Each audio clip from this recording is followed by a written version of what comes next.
Okay student, तो आज का अपना टॉपिक है ग्लाइकोलाइसिस। इज दैट क्लियर बच्चों? ग्लाइकोलाइसिस का सिंपल मीनिंग मैंने आपको बताया था कि ग्लूकोज से पायरुविक एसिड का formation. Is that clear? Glycolysis को ईएमपी पाथ भी बोलते हैं। क्यों बोलते हैं?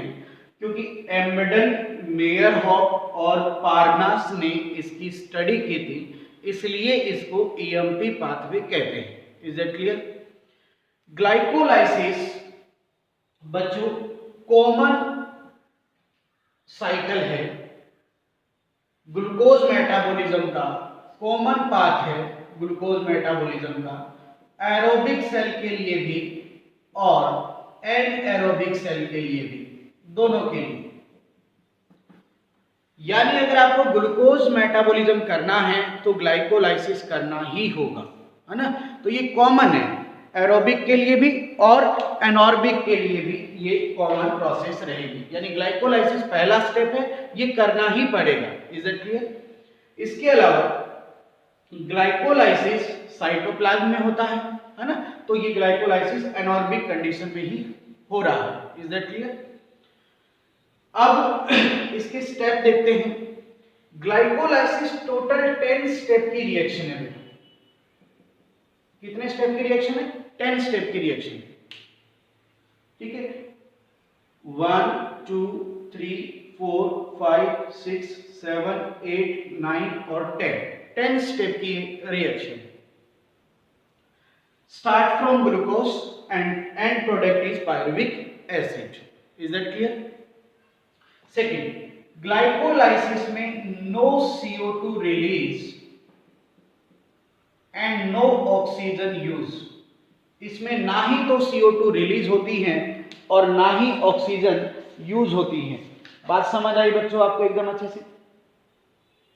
क्या कहना चाह रहा हूं मैं आपको इसके अंदर कि ना ही तो CO2 रिलीज हो रही है और ना ही O2 यूज हो रही है। इसका मतलब समझिए कि ग्लूकोज 6 कार्बन का मॉलिक्यूल है और पायरुविक एसिड 3 कार्बन का मॉलिक्यूल है। तो ग्लूकोज का यहां पर हम 1 मोल लेंगे और पायरुविक एसिड के हमें 2 मोल गेन होंगे, तो CO2 कहां से रिलीज होगी और ना ही कहीं ऑक्सीजन इसमें यूज होगी। Is that clear? इस बात को आपको ध्यान में रखना है। करेक्ट? समझ आई बात अच्छी से? नेक्स्ट, ग्लाइकोलाइसिस की अगर अपन बात करें तो इसका रिएक्शन 1, रिएक्शन 3 और रिएक्शन 10 ये इरिवर्सिबल है। बाकी सारी रिएक्शन जो इसकी हैं वो रिवर्सिबल रिएक्शन है। इस तरह से कौन कौन सी रिएक्शन? 1, 3 और 10 नंबर, ये रिएक्शन इरिवर्सिबल है, बाकी सब reaction reversible. Is it clear? तो ये कंप्लीट ग्लाइकोलाइसिस आपके सामने है। पहले इसका शॉर्ट देख लीजिए आप। देखो, सेल में ग्लूकोज आया, ग्लूकोज अनस्टेबल होता है ना? तो इसको स्टेबल होने के लिए इसके साथ फॉस्फेट मॉलिक्यूल जोड़ना बहुत जरूरी है। तो ग्लूकोज को स्टेबल बनाने के लिए हमने ग्लूकोज के साथ फॉस्फेट जोड़ दिया, राइट? अब ग्लूकोज के साथ जब हम फॉस्फेट जोड़ रहे हैं तो फॉस्फेट लाए कहां से? तो फॉस्फेट कहां से लाए हम? ATP से। तो यहां पर हमने ATP को यूज कर लिया है और ADP प्लस IP, यानी ये फॉस्फेट हमने यहां पे यूज कर लिया है।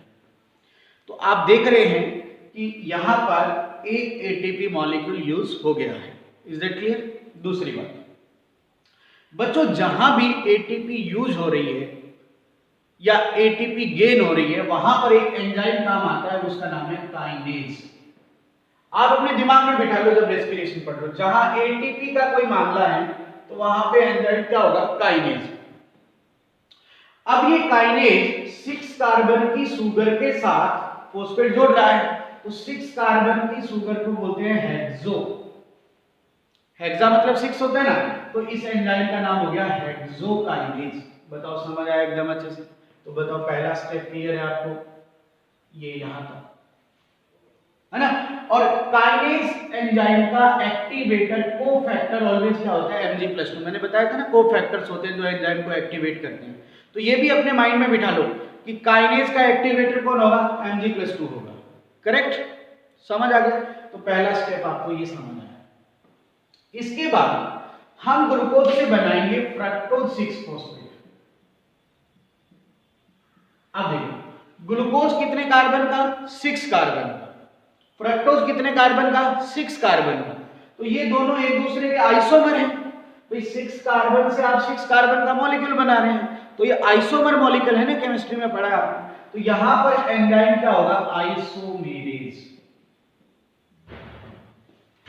यहां मैंने क्या लिखा है, फोस्फोहेक्सो आइसोमेरेज, क्योंकि यहां पर जो शुगर है उसके साथ फोस्फो जुड़ा हुआ है, तो फोस्फो लिख दो। 6 कार्बन की शुगर है इसलिए हेक्सो लगा दो, और आइसोमेरेज है तो आइसोमेरेज ये बन जाएगा आपका नाम, फोस्फोहेक्सो आइसोमेरेज। इज दैट क्लियर, कोई दिक्कत। इसके बाद हमने क्या लिया है बच्चों, इसके बाद देखिए फ्रक्टोज 6-फॉस्फेट से हमने क्या बनाया, आगे देखो। इसके बाद हमने बनाया फ्रक्टोज 1,6-बाइफॉस्फेट। तो हमने क्या बनाया, देखो फ्रक्टोज 1,6-बाइफॉस्फेट। अब आप देखिए पहले 6-फॉस्फेट था यानी एक फॉस्फेट था। अब एक नंबर कार्बन, देखो 6-फॉस्फेट का मतलब है कि आपने 6 नंबर कार्बन पे फॉस्फेट जोड़ा है। अब 1,6-बाइफॉस्फेट का मतलब आपने एक नंबर पर भी फॉस्फेट जोड़ा है और 6 नंबर पर तो पहले से था ही, मतलब आपने एक फॉस्फेट और ऐड किया है, तो मतलब आपको यहां पर एक एटीपी और यूज करनी पड़ेगी। Is that clear. अब मैंने कहा था जहां एटीपी आई वहां पर एंजाइम कौन सा आएगा, काइनेज। एटीपी जोड़ा किस पे है, फ्रक्टोज पे, तो फ्रक्टोकाइनेज। और फ्रक्टो के साथ क्या लगा हुआ था, फॉस्फेट, तो क्या नाम हो गया, फोस्फोफ्रक्टोकाइनेज। फोस्फोफ्रक्टोकाइनेज, कितना आसान है। और जहां काइनेज होता है उसका एक्टिवेटर कौन होता है, Mg+2। समझ गए। तो इस तरह से आपने ये देखा कि रिएक्शन नंबर 1 से लेकर रिएक्शन नंबर 3 तक हम क्या कर रहे हैं, हम ग्लूकोज को ब्रेक नहीं कर रहे हैं, हम ब्रेक होने वाला सबस्ट्रेट बना रहे हैं, और इसमें हमने एटीपी यूज किया है। तो ये वो स्टेज है जहां आपने इन्वेस्टमेंट किया है, समझ गए ना। तो इसे हम ग्लाइकोलाइसिस की इन्वेस्टमेंट फेज कहते हैं, यानी ये वो स्टेजेस हैं जहां पे हमने एटीपी यूज किया है, तो इसलिए इसको इन्वेस्टमेंट फेज कहा जाएगा। और आपने कितना एटीपी इन्वेस्ट कर दिया, आपने 2 एटीपी को इन्वेस्ट कर दिया। समझ आया एकदम अच्छे से, करेक्ट, यहां तक कोई प्रॉब्लम नहीं है, ठीक है। तो इन्वेस्टमेंट फेज समझ आ गई। अब इन्वेस्टमेंट के बाद अब हम ऑक्सीडेशन करने जा रहे हैं। तो यहां से लेकर ये जो आपकी एंटायर प्रोसेस है ये आपकी ऑक्सीडेटिव फेज है, यानी यहां पर हम ऑक्सीडेशन करने जा रहे हैं। तो ग्लाइकोलाइसिस की ये इन्वेस्टमेंट फेज थी और ये ऑक्सीडेशन फेज है। ऑक्सीडेशन मतलब ब्रेक करना, करेक्ट। अब मैं आपको याद कराता हूं, बहुत आसान है। हमारे पास क्या बना हुआ है, फ्रक्टोज 1,6-बाइफॉस्फेट, ये बना हुआ है ना हमारे पास यहां पर। अब देखो क्या करना है, इसको हम देखो ब्रेक करेंगे। पहले बनाएंगे 3PGAL, फोस्फोग्लिसरेल्डिहाइड, ये याद नहीं रहेगा, आप याद रखो PGAL। इससे बनाएंगे हम 1,3-डाई-PGAL, फिर देखो 3PGA, 2PGA, ठीक है ना, 1,3-डाई-PGA, सॉरी 1,3-डाई-PGA, 3PGA, 2PGA, PGA चलेगा ना, 2 बार PGA है ना, फिर 3PGA, फिर 2PGA, और फिर फोस्फोइनोल पाइरुवेट और फिर पाइरुविक एसिड। शॉर्ट फॉर्म में याद करो इसको। तो ये 3 कार्बन के हैं सारे के सारे, ये सारे मॉलिक्यूल कितने कार्बन के, 3। तो सबके मोल कितने हैं, 2-2 मोल हैं सबके। ये भी 2 मोल है, ये भी 2 मोल, सब 2 मोल है, क्योंकि सब 3-3 कार्बन के। अब यहां पर आपको ये देखना है, यहां पर एंजाइम है एल्डोलिस। तो फ्रक्टोज 1,6-बाइफॉस्फेट से क्या बना, 3PGA, राइट। और इसमें हमने एक फॉस्फेट और यहां पर H3PO4 लाए, तो ये बन गया 1,3-डाई-PGA। करेक्ट।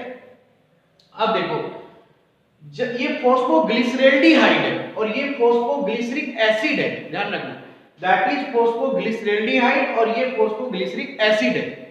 तो जब ग्लिसरेल्डिहाइड से आप एसिड बनाएंगे तो हाइड्रोजन बाहर निकालेंगे, तो हाइड्रोजन बाहर जहां भी निकलेगा वहां एक एंजाइम होगा डीहाइड्रोजिनेज, डीहाइड्रोजिनेज।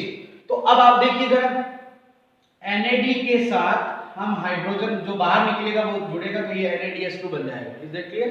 यहां से जो हाइड्रोजन बाहर निकलेगा वो NAD+ के साथ जुड़ जाएगा तो NADH2 बन जाएगा। तो जब फॉस्फोग्लिसरेल्डिहाइड से फॉस्फोग्लिसरिक एसिड मिलेगा तो आपको NADH2 मिलेगा। दूसरी बात, अब 1,3 डाई PGA है और आप बना रहे हो 3 PGA, तो एक फॉस्फेट फिर यहां से आपको मिलेगा, तो यहां पर भी आपको ATP गेन हो गई। अब चूंकि ये 2 मोल है तो इसलिए मैं 2-2 लगा रहा हूं सबके साथ, 1 मोल से 1 मिल रहा है तो 2-2 मोल है तो इसलिए साथ के साथ 2-2 लग रहा है ना।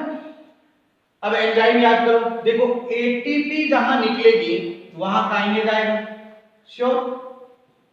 अब ये ATP किससे निकली है? फॉस्फोग्लिसरेट से, तो फॉस्फोग्लिसरेट काइनेज, आप सीधा काइनेज लिख दो भले, है ना, राइट। अब देखो ये 3 PGA है और ये 2 PGA, तो ये एक दूसरे के म्यूटेंट बने, म्यूटेंट बने मतलब, है ना। तो यहां पर एंजाइम क्या हो जाएगा? म्यूटेज। और 2 PGA से फॉस्फोइनोल पायरुवेट, तो यहां इनोलेज, ये एक आपको याद रखना है, इनोल है तो क्या है? इनोलेज। फॉस्फोइनोल पायरुवेट तो क्या बना? इनोलेज। और इससे क्या बना? Pyruvic acid. तो पायरुविक एसिड जब इससे बनेगा तो फिर आपको 2 ATP मिलेंगे, है ना, और ATP जहां मिलेगी तो वहां क्या आ जाएगा? काइनेज, है ना, तो पायरुवेट काइनेज हो जाएगा ये, और इसका एक्टिवेटर वही Mg+2 और एक K+ भी है, इज दैट क्लियर? तो इस तरह से आपका ये ग्लाइकोलाइसिस के 10 स्टेप रिएक्शन, ठीक है, कोई दिक्कत? देखो तो ये आपको पूरा समझ आया, इन्वेस्टमेंट फेज और ऑक्सीडेशन फेज। थोड़ा सा मैं आपको और आसान कराता हूं, देखो आप सिंपल याद रखना, ग्लूकोज आया, ग्लूकोज 6-फॉस्फेट, फ्रक्टोज 6-फॉस्फेट, फ्रक्टोज 1,6-बाइफॉस्फेट। ये आपको 4 स्टेप याद रखना है। ग्लूकोज के साथ पहले फॉस्फेट जोड़ो, ग्लूकोज 6-फॉस्फेट, फिर फ्रक्टोज 6-फॉस्फेट और फ्रक्टोज 1,6-बाइफॉस्फेट। अब एंजाइम फिट करना सीखो।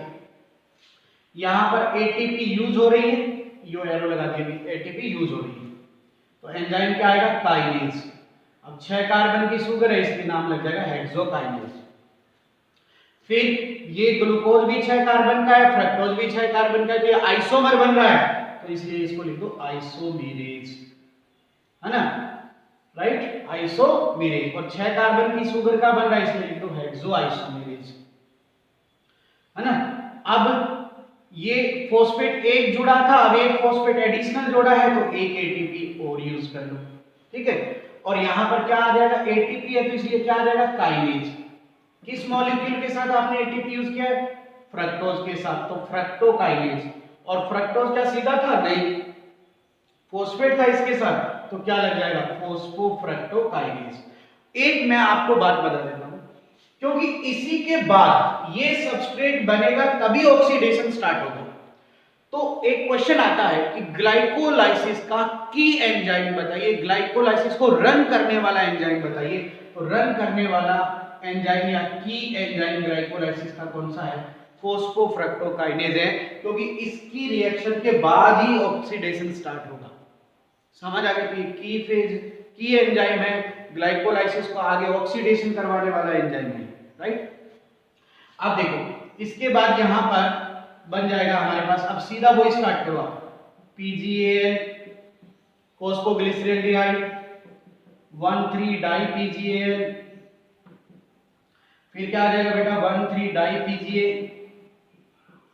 3 PGA, 2 PGA, फॉस्फोइनोल पायरुवेट और पायरुविक एसिड। इस तरह से देखो, थोड़ा सा रफ याद करो, PGAL 1,3-डाई PGAL, फिर क्या है? 1,3-डाई PGA, 1,3 डाई पीजीए ना, फिर 3 पीजीए, फिर 2 पीजीए, फिर पीईपी और फिर पायरुविक एसिड। इस तरह से आपको याद करना। अब देखो यहाँ पर एंजाइम है एल्डोलेज, ठीक है। यहाँ हमने H3PO4 जोड़ा है ना, एक डाई पीजीएल बनाया तो एक H3PO4 जोड़ देना। याद रहे तो ठीक है, नहीं कोई जरूरी नहीं है। लेकिन अब देखो ये ग्लिसरेल्डिहाइड है और ये एसिड है, तो इस केस में एल्डिहाइड से जब एसिड बनाओगे तो एक H बाहर निकालोगे, तो यहां पर कौन सा एंजाइम आ जाएगा, डिहाइड्रोजिनेज, और यहां पर मिल जाएगा आपको NADH2, ठीक है। अब ये देखो 1,3 डाई पीजीए और अब 3 पीजीए, तो आपने एक फॉस्फेट बाहर निकाला, तो अब आपको मिल जाएगी एटीपी, और एटीपी है तो फिर एंजाइम कौन सा लिख देना, काइनेज, सीधा काइनेज लिख देना, भले कोई दिक्कत नहीं, ठीक है। फिर 3 पीजीए के बाद 2 पीजीए, तो ये आपने एक तरह का म्यूटेंट बनाया है, ठीक है ना, तो इसलिए यहां पर म्यूटेज है ना। फिर क्या है, ये फोस्फोइनोल पायरुवेट, तो यहां पर क्या आ जाएगा, इनोलेज, और इस रिएक्शन में वाटर बाहर जाएगा। अब क्या है, इस रिएक्शन में भी आपको एटीपी मिलेगी, तो यहां पर क्या आएगा, काइनेज, तो कौन सा एंजाइम आ जाएगा, पायरुवेट काइनेज, क्योंकि आपने पायरुविक एसिड बनाया है, और इसका एक्टिवेटर भी Mg+2 और K+ ले सकते हैं, करेक्ट। तो इस तरह से आपको ये सिंपल तरीके से याद करना है, ठीक है ना। अरे एंजाइम यूज क्या हो रहे हैं, आप देखिए एंजाइम एक तो काइनेज यूज हो रहा है, एक डिहाइड्रोजिनेज यूज हो रहा है, एक आइसोमेरेज यूज हो रहा है, और एक मोटे मोटे तौर पर देखो तो एक म्यूटेज है। तो काइनेज कहां लेना है, जहां एटीपी लग रही है या एटीपी मिल रही है, डिहाइड्रोजिनेज जहां पर NADH को मिल रहा है, आइसोमेरेज जहां आइसोमर बन रहे हैं। समझ आया एकदम अच्छे से।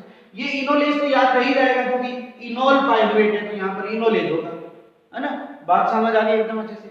अब सबसे इंपॉर्टेंट स्टेप ये देखो, एल्डोलेज वाला। फ्रक्टोज 1,6 बाइफॉस्फेट पीजीएल भी बनाता है, लेकिन ये डीएचएपी भी बनाता है, डाई हाइड्रोक्सी एसीटोन फोस्फेट। क्या नाम है इसका, di hydroxy acetone phosphate.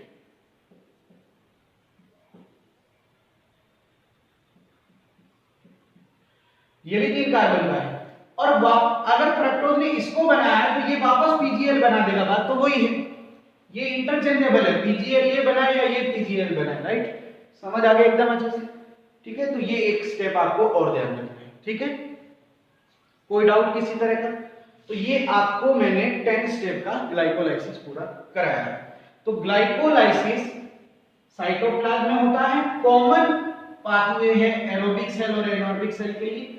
Glucose metabolism का फर्स्ट स्टेप है ये, इसमें कोई CO2 रिलीज नहीं होती, कोई O2 यूज नहीं होती है, करेक्ट। 1 मोल ग्लूकोज से 2 मोल पायरुविक एसिड बन जाती है।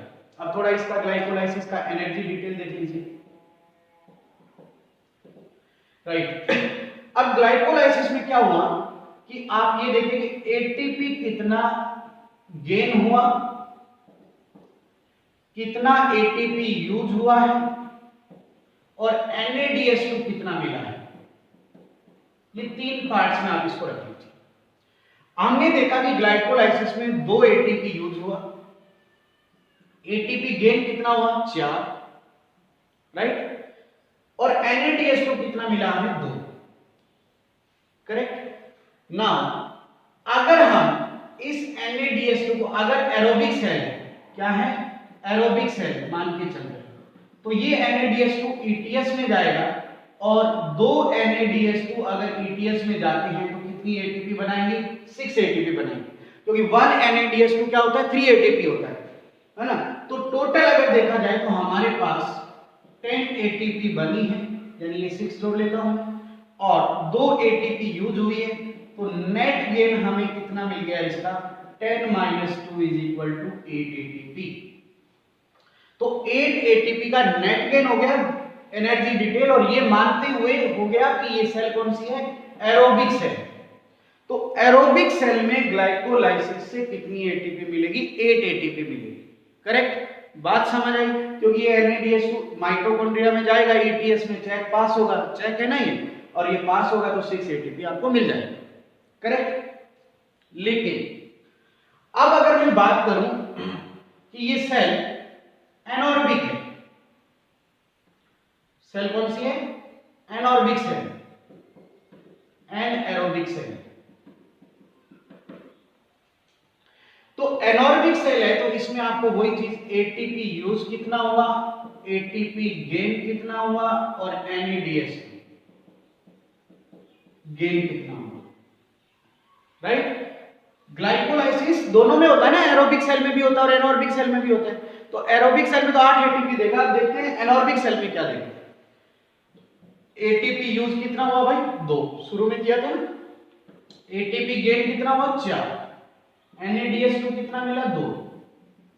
लेकिन आपको पता है कि एनॉर्बिक सेल में माइटोकॉन्ड्रिया वर्क नहीं करेगी या माइटोकॉन्ड्रिया है नहीं, तो ये आगे ETS में नहीं जाएगा, नो ETS, इसमें ETS नहीं होगा, तो ये चेक पास नहीं होगा। तो 4 ATP minus 2 ATP is equal to 2 ATP का हमें क्या होगा, नेट गेन होगा। पॉइंट टू बी नोटेड, अगर एनॉर्बिक सेल है तो ग्लाइकोलाइसिस हमें कितनी एटीपी देगा बेटा, 2 ही देगा, और अगर एरोबिक है तो 8 देगा। समझ आ गया। अब ये तो NADH2 ETS में तो जाएगा नहीं, तो ये NADH2 फर्दर आगे ये यूज भी हो जाएगा किसमें, फर्मेंटेशन में, या आगे पायरुविक एसिड का जब आगे अल्कोहल या लैक्टिक एसिड बनेगा तो उसमें ये क्या हो जाएगा, यूज हो जाएगा। समझ आ गया। जो बना हुआ बेकार नहीं जाएगा, ये यूज हो जाएगा। Is that clear. लेकिन एटीपी नहीं देगा ये, तो एटीपी नहीं देगा तो फिर आपको नेट गेन 2 एटीपी का मिला। तो ओवरऑल आप ये देखिए कि एनॉर्बिक सेल है तो ग्लाइकोलाइसिस आपको 2 एटीपी देगा, और अगर एरोबिक सेल है तो ग्लाइकोलाइसिस आपको 8 एटीपी देगा, नेट गेन। बात समझ आ गई एकदम अच्छे से, ये आपको ध्यान रखना है, ठीक है। तो ग्लाइकोलाइसिस समझ आया आपको एकदम अच्छे से, साइटोप्लाज्म में होता है और पूरा मैंने डिटेल आपको बता दिया। अब देखो बच्चों, इसके बाद अपन एक छोटी सी बात और पढ़ते हैं, future of pyruvic acid. Pyruvic acid का फ्यूचर, ठीक है। अब पायरुविक एसिड का फ्यूचर, अगर एरोबिक सेल है, कौन सी सेल है, एरोबिक सेल, तो पायरुविक एसिड, एरोबिक सेल मतलब माइटोकॉन्ड्रिया है, तो क्या होगा, पायरुविक एसिड ये है देखो, CH3COCOOH, ठीक है, ये पायरुविक एसिड है, ये बनाएगा एसीटेल्डिहाइड, CH3CHO लिख देता हूं, प्लस CO2, करेक्ट। 2 कार्बन का बन गया ना एसीटेल्डिहाइड, इसको बोलते हैं एसीटेल्डिहाइड। अब यहां CO2 बाहर निकल गया तो यहां एंजाइम होगा डीकार्बोक्सिलेज, है ना, और यहीं पर बेटा वो NADH2 यूज हो जाएगा। जो मैंने आपको बताया था ना NADH2, वो यहां पर क्या हो जाएगा, यूज हो जाएगा। जो ग्लाइकोलाइसिस में मैंने बताया था ना NADH2 बनता है, वो ETS में तो जाएगा नहीं, तो वो यहां पर क्या हो जाएगा, यूज हो जाएगा, करेक्ट। दूसरी बात, अब जो ये CH3CHO है, इससे बन जाएगा बेटा C2H5OH, एथाइल अल्कोहल।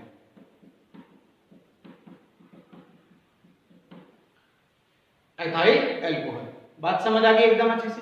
तो ये आपको पूरा ध्यान में रखना है कि कब, सॉरी, ये यहां पर यूज होगा NADH2, यहां पर NADH2 यूज हो जाएगा, यहां पर एंजाइम आएगा डिहाइड्रोजिनेज, ठीक है, सॉरी। तो पायरुविक एसिड से एसीटेल्डिहाइड बनेगा और एसीटेल्डिहाइड आगे एथाइल अल्कोहल बना देगा, ठीक है। ये सब 2-2 मोल है बेटा, ये 2 मोल है सब। Is that clear. बात समझ में आ गई होगी आपको बहुत अच्छे से, क्लियर। तो ये सॉरी, बच्चे सही कह रहे हैं, सर क्या कर रहे हैं, सॉरी बेटा।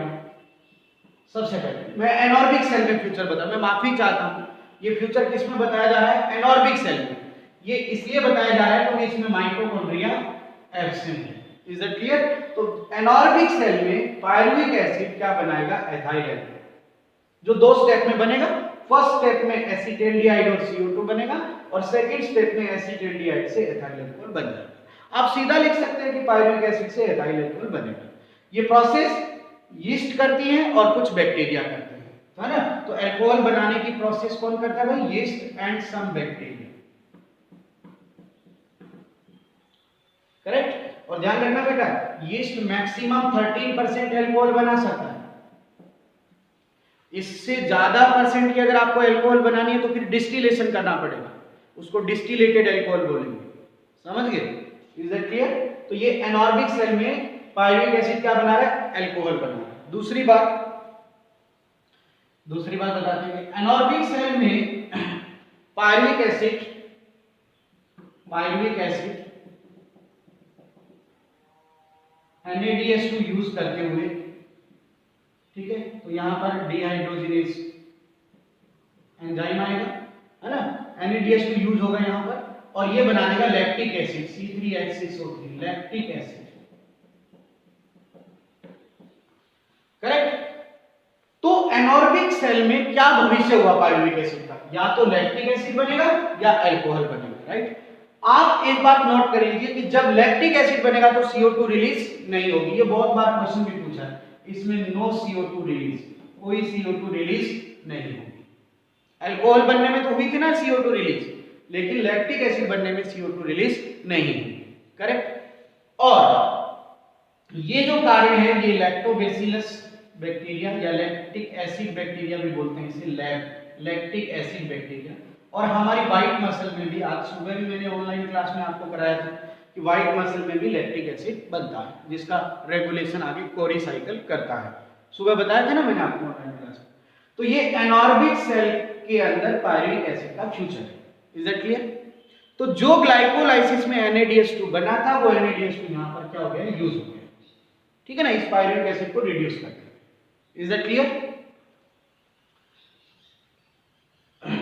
दूसरी बात, अब इस पायरुविक एसिड का फ्यूचर हम पढ़ रहे हैं एरोबिक सेल में। इसमें एरोबिक सेल, और एरोबिक सेल का मतलब कि माइटोकॉन्ड्रिया प्रेजेंट है। एरोबिक सेल का मतलब कि माइटोकॉन्ड्रिया प्रेजेंट है और ऑक्सीजन भी सफिशिएंट अमाउंट में है, ये भी साथ में है ना। तो एरोबिक सेल में क्या होगा कि जो पायरुविक एसिड है वो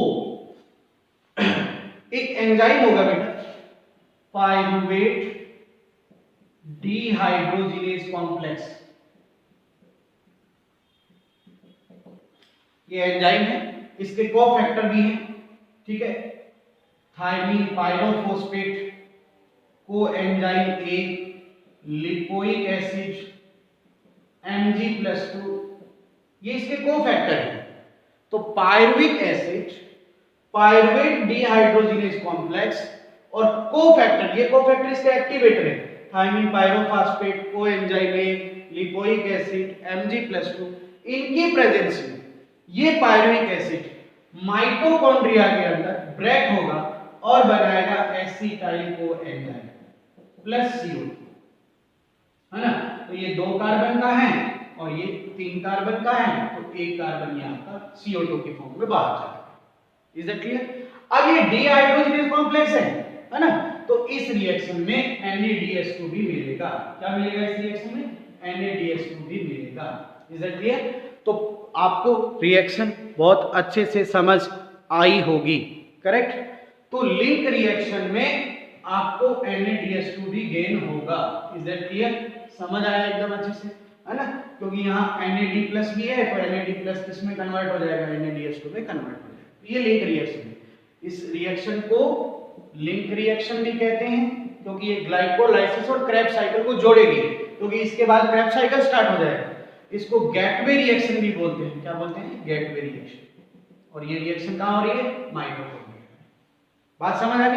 तो पायरुविक एसिड के 2 फ्यूचर हो गए। सीधे तौर पर मैं अब आपको बताता हूं कि अगर एनारोबिक सेल है तो पायरुविक एसिड बना देगा एथाइल अल्कोहल या लैक्टिक एसिड, है ना। और अगर एरोबिक सेल है तो पायरुविक एसिड बना देगा एसिटाइल कोएंजाइम। करेक्ट? बात समझ आ गई एकदम अच्छे से? तो ये 2 फ्यूचर हो गए हैं पायरुविक एसिड के, ठीक है। अब अगर एनॉर्बिक सेल है तो ग्लूकोज मेटाबॉलिज्म यहीं पर एंड हो जाएगा, यहां पर ग्लूकोज मेटाबॉलिज्म एंड हो जाएगा, इसके बाद ग्लूकोज मेटाबॉलिज्म आगे नहीं बढ़ेगा। लेकिन अगर एरोबिक सेल है तो अब इसके बाद में क्रेब्स साइकिल स्टार्ट होगा, जो हम कल नेक्स्ट क्लास में करेंगे, ठीक है। आज की क्लास समझ आई? Thank you very much.